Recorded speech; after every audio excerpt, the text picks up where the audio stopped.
Sesuai dengan harapan, perhelatan KTT G20 di Bali bisa membuat dampak positif langsung bagi perekonomian di Bali. Pusat oleh-oleh pun meraup untung selama penyelenggaraan KTT G20. Selengkapnya kita bergabung bersama dengan rekan Muhammad Reza, langsung dari Kuta Bali. Reza, selamat pagi. Bisa digambarkan bagaimana sih sebenarnya peningkatan omset para pelaku usaha, terutama pusat oleh-oleh selama penyelenggaraan KTT G20? Halo, selamat pagi Marvin. Kalau dikatakan terkait dengan pusat oleh-oleh ini juga semakin meraup untung ketika pelaksanaan KTT G20. Bahkan informasi terakhirnya bahwa untuk selama penyelenggaraan KTT G20 ini Marvin, pusat oleh-oleh seperti tempat kami berada saat ini di salah satu pusat oleh-oleh Krishna di daerah Kuta Bali, ini bahkan peningkatannya mencapai 60% dari hari-hari biasanya.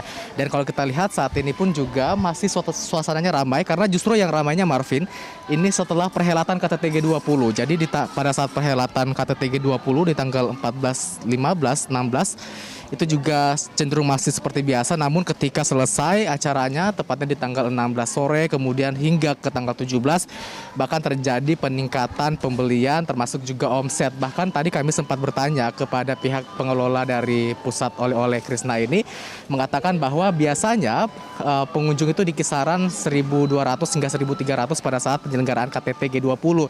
Namun setelah di KTT G20 tepatnya sekitar tanggal 17 November mencapai hampir 3.000 pengunjung, artinya 2 kali lipat pengunjung datang ke pusat oleh-oleh Krishna ini. Apa yang paling banyak mereka beli adalah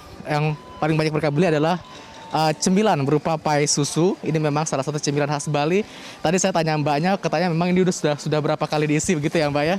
Sudah beberapa kali diisi karena memang ada beberapa yang memborong cemilan atau oleh-oleh pai susu ini.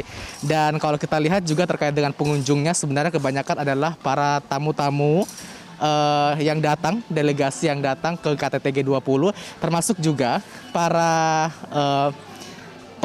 orang-orang yang mengamankan KTT G20, kemudian juga para panitia dan juga beberapa orang-orang yang mensupport penyelenggaraan KTT G20 ini yang banyak kemudian berbelanja di pusat oleh-oleh ini.